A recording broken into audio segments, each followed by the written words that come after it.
Ask anyone under the age of 14 and you'll soon hear dinosaurs are in. You can't open a newspaper without being monstered by some dactyl or saurus or rex-type creature. And it's about to get worse. Jurassic Park, the hit flick, is coming to town, and it's a movie that's both a product and a reason for the current craze. But amid all the hype, it's worth remembering there probably wouldn't be the movie or the craze if it weren't for the man they call Dr. Dinosaur, Bob Bakker, whose science and eccentricity inspired the Steven Spielberg movie.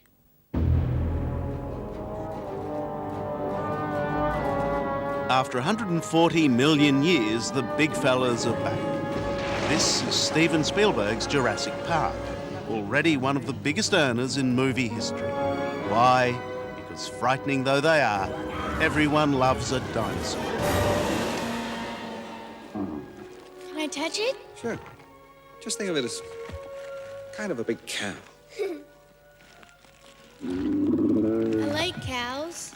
I think kids like dinosaurs for the same reason adults like dinosaurs, which is dinosaurs are nature's special effects.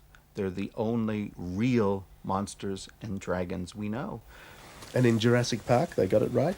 Oh, the Jurassic Park dinos are super. Oh, wow. Okay. Don't be scared. Come on, it's okay. We'll do a tranquilizer for me. She's sick. No wonder these dinosaurs are realistic. Steven Spielberg had the best advice available from this man, Bob Bakker, America's, maybe the world's, leading dinosaur expert. This muscle, the pterygordius, meets the jaw on a diagonal line. I talked to the artists. They asked me for dino information. I would fax them details of lips and knees and arms. The artists making the special effects were super, very dino literate, we say. When they were asking questions, they would ask them very specifically, like the size of the calf muscle in a raptor, or the lip in Tyrannosaurus rex, or the skin texture in the neck of Triceratops. And as a result, those animals are not only fun to watch, but they're also graceful, and the grace comes from accuracy. If you do an animal, you recreate an animal right, it will not only be impressive, it will be graceful. The accuracy comes from studying the real thing. And if you want to find real dinosaurs, the directions are simple. Go west.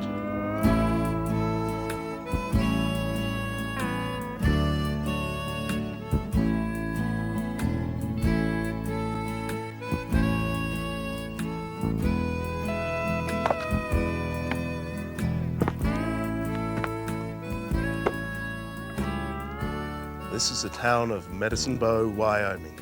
It's straight out of the Old West. It's the sort of place that makes a man want to tilt his hat.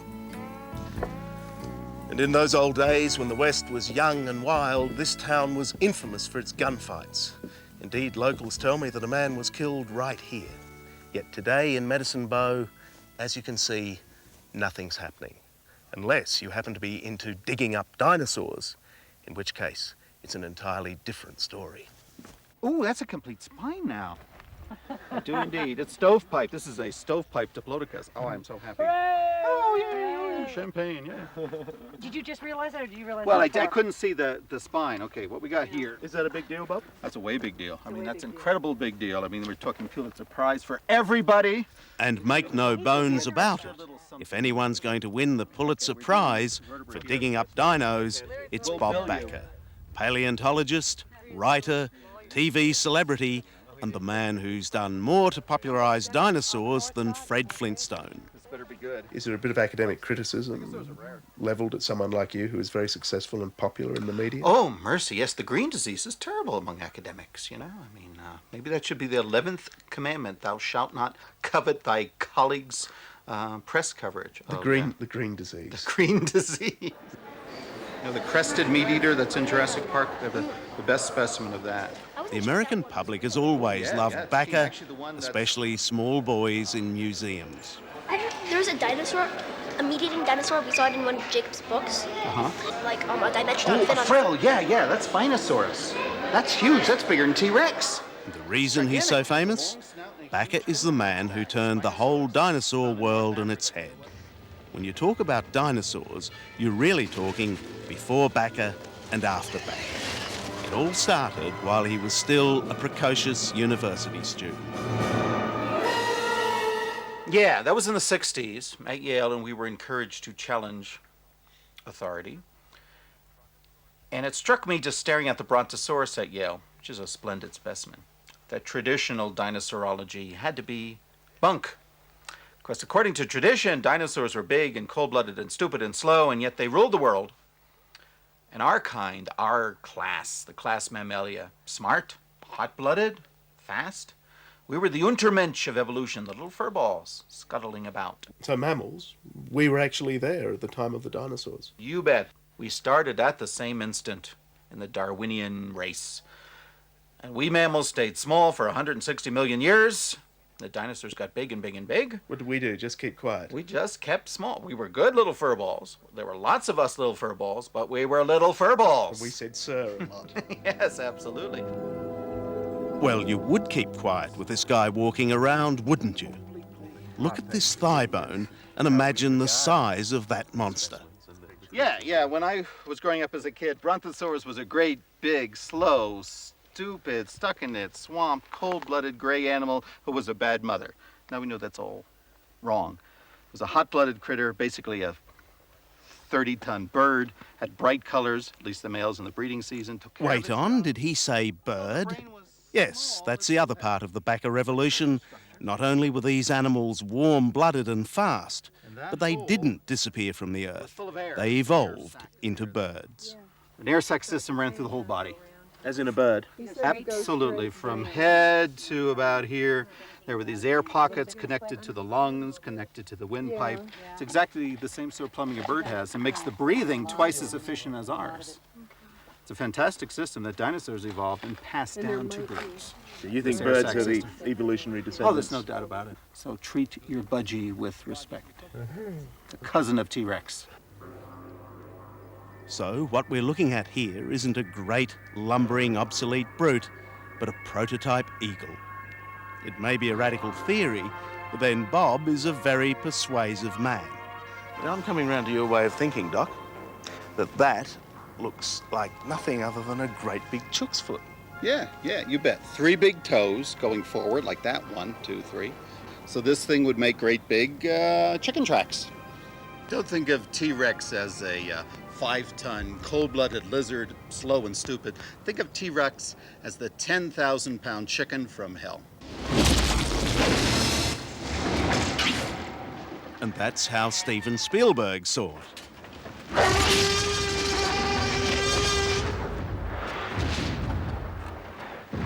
Keep absolutely still.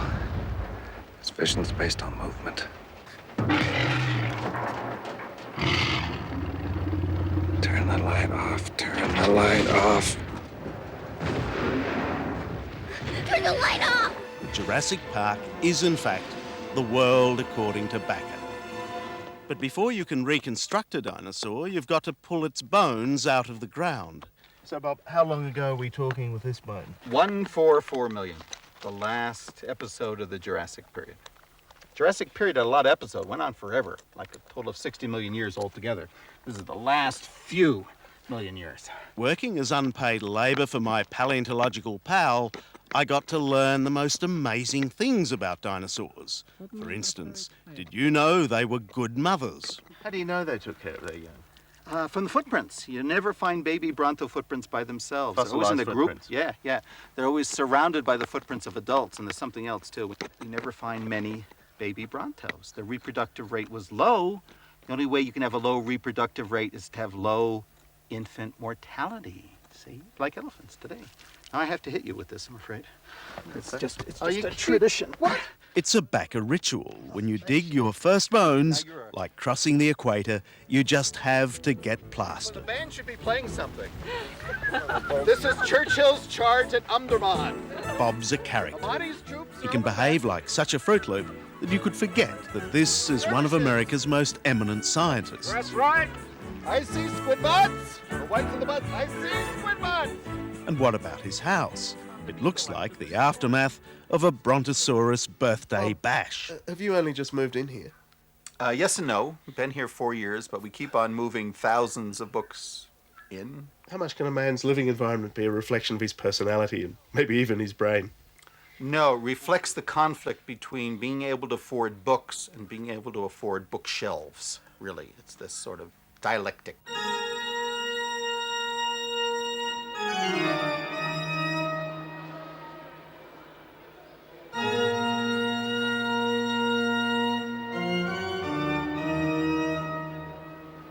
Treated with care and reverence, a jumble of bones can be assembled, as Bob Bakker's done here in Denver, Colorado, into a creature of such refinement, delicacy and grace that it looks like it could dance, perhaps even fly.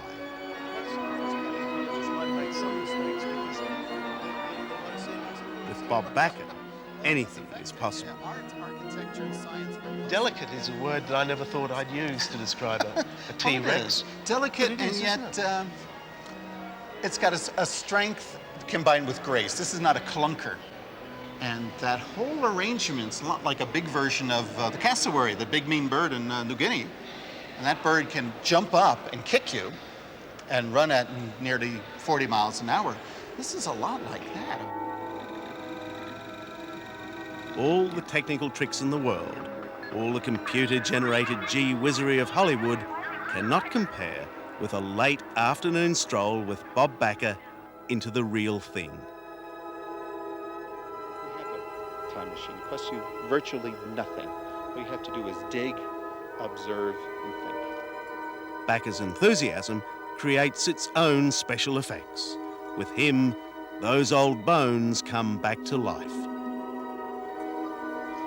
But if you want late Jurassic, if you want Brontosaurus and Diplodocus, the golden age of dinosaur giants, this is it. This is the real Jurassic Park. Jurassic Park, we're standing in it. Absolutely, you're in it. The Morrison Formation of Wyoming.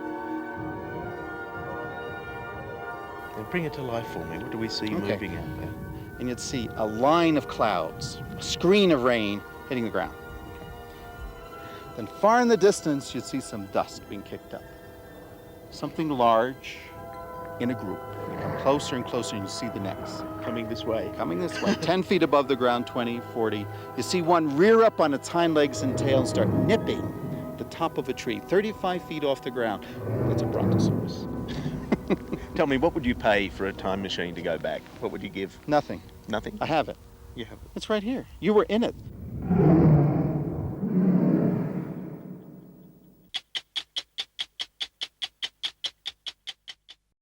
Hello, I'm Liz Hayes. Thanks for watching. To keep up with the latest from 60 Minutes Australia, make sure you subscribe to our channel. You can also download the 9 Now app for full episodes and other exclusive 60 Minutes content.